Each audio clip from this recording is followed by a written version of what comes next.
Collective सजा क्यों देगी बीजेपी मुसलमानों को? आपको क्या वजह लगती है? यहां पे तो दिल्ली में तो आम आदमी पार्टी भी खामोश है, फिर मंदिर पे बुलडोजर चलाने की बात होने लगी, तोड़फोड़ की, तो आम आदमी पार्टी वहां पे कूद पड़ी है कि यहां पे नहीं होना चाहिए। तो कैसे देखते हैं आप आम आदमी पार्टी की राजनीति, और जिस कलेक्टिव सजा की आप बात कर रहे हैं वो क्यों, किस गुनाह के लिए? आपके सवाल के दो हिस्से, इसका पहला हिस्सा ये है, उसके पहले हिस्से का जवाब ये है कि अप्रैल 20 तारीख को अगर बीजेपी के अध्यक्ष दिल्ली के लेटर नहीं लिखते, जिस लेटर में उन्होंने निशानदेही की कि इन इन जगहों पर इन मुसलमानों ने पत्थर फेंक घर तोड़ो, और दूसरी बात यह है कि आप पार्टी के जो मुख्यमंत्री दिल्ली के वो तो मौन व्रत पर बैठे हैं, उनके घर पर हमला हुआ तो आसमान सर पे उठा लेंगे जी। और किसी गरीब की झोपड़ी या गरीब का कारोबार छीन लिया जाएगा और मस्जिद के सामने सो कॉल्ड एंक्रोचमेंट कहकर तोड़ दिया गया, मंदिर के वालों का कि आप तोड़ लीजिए, खबर को तोड़ दिया गया, सामने की मंदिर को नहीं हाथ लगाते हैं, तो यकीनन ये कलेक्टिव पनिशमेंट है। सेंधवा में, खरगोन में, मैं आपको आसिफ खान की मिसाल दे, और आज हम बात करें खंबाट में, गुजरात में, आप तय करने वाले कौन है भाई? जज क्यों है, अदालत क्यों है? आप कोर्ट को जाकर प्रूफ करिए ना कि उन्होंने पत्थर फेंके, तो कोर्ट सजा उनको देगा, कोर्ट तो उनके घर तोड़ने की सजा नहीं देगा ना। तो ये कलेक्टिव पनिशमेंट मुसलमानों को दिया जा रहा है बीजेपी की तरफ से। जी, और गृह मंत्री अमित शाह ने अब 2 दिन पहले यूनिफॉर्म सिविल कोड पे बात की, और उसके बाद यूनिफॉर्म सिविल कोड पे भी कई राज्यों में सुगबुगाहट होने लग गई है, बल्कि कई राज्य कह रहे हैं कि वो इसे जल्द लागू करेंगे। 370 अनुच्छेद 370 को रद्द किया गया, उसके बाद यूनिफॉर्म सिविल कोड की बारी है। खास करके जो बीजेपी शासित, बीजेपी एडमिनिस्ट्रेड राज्य हैं, वहां पे इसकी चर्चा जोर पकड़ रही है। और यूनिफॉर्म सिविल कोड लागू होना चाहिए, क्यों नहीं होना चाहिए? देखिए, भारत के संविधान में पार्ट 4 में डायरेक्टिव प्रिंसिपल का जिक्र किया गया है। बीजेपी पहले बतला दे यूनिफॉर्म सिविल कोड में और कॉमन सिविल कोड में फर्क क्या है। मैं चैलेंज कर रहा हूं देश के होम मिनिस्टर को कि क्या डायरेक्टिव प्रिंसिपल में ये नहीं कहा गया आर्टिकल 47 में कि शराब पर पाबंदी आयद होनी चाहिए, अल्कोहल बंद होना चाहिए?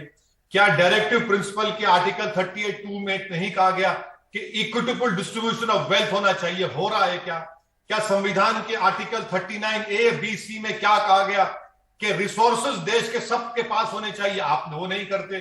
क्या संविधान के आर्टिकल 51 में नहीं कहा गया कि भाईचारगी पैदा किया जाए और साइंटिफिक टेम्परामेंट डेवलप किया जाए?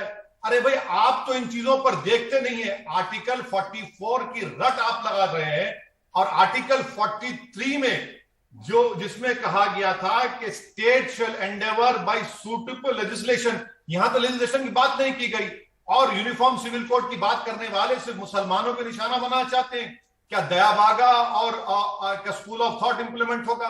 क्या Mitakshara school of thought implement होगा? और क्या हिंदू अनडिवाइडेड फैमिली एक्ट में जो टैक्स रिबेट दिया जा रहा है मुसलमानों को मिलेगा? वो खुद राइट टू इक्वालिटी का वायलेशन। आखिरी बात, हमारे देश में नागालैंड, मिजोरम में 200 ट्राइब्स हैं, उनके कल्चर को प्रोटेक्शन की बात दी गई, क्या उसको छीन लेंगे? मैं ये कह रहा हूं कि बहसत मुसलमान, मुझे आर्टिकल 26B का मैं प्रोटेक्शन ले रहा हूं, वो फंडामेंटल राइट है। क्या डायरेक्टिव प्रिंसिपल फंडामेंटल राइट को वायलेट करेगा? तो ये सिर्फ कुछ नहीं है, सिर्फ मुसलमानों की शनाख्त को खत्म कर देना। तो असदुद्दीन ओवैसी, आप कह रहे हैं कि अगर ये लागू होता है तो ये डायरेक्टिव प्रिंसिपल जो है, ये हमारे मौलिक अधिकारों पर, फंडामेंटल राइट्स पर एक तरह से हमला होगा। बिल्कुल होगा। अगर मैं ये कह रहा हूं कि मुझे आर्टिकल 26B का मुझे प्रोटेक्शन है, आप कैसे रूल करेंगे? आप नागालैंड, मिजोरम, मेघालय के उन लोगों को कैसा करेंगे जिनका कल्चर का प्रोटेक्शन संविधान में दिया? चलिए अमित शाह करिए। अच्छा, आखिर बात, जबकि अहम बात आपके सुनने वाले समझे कि गोवा में बीजेपी की सरकार है, वहां पर अगर मेरा हाफिजा मेमोरी सही है तो Portuguese family successive law implement होता। और हैरत की बात देखिए, आप सुनिए, वहां पर अगर किसी हिंदू को कई साल के बाद अगर बेटा नहीं होता, दूसरी बीवी की शादी करने की इजाजत है। आप कौन सी दुनिया की बात करें? अमित शाह शराब पर पाबंदी लगाए ना, जैसा गुजरात में, चलिए नाम के लिहाज से पूरे देश में लगाइए, रिसोर्सेज डेवलप करिए, सबको दीजिए, इक्विटेबल वेल्थ क्रिएट करिए। आप वो नहीं करेंगे, आप यूसीसी की रट लगा रहे हैं।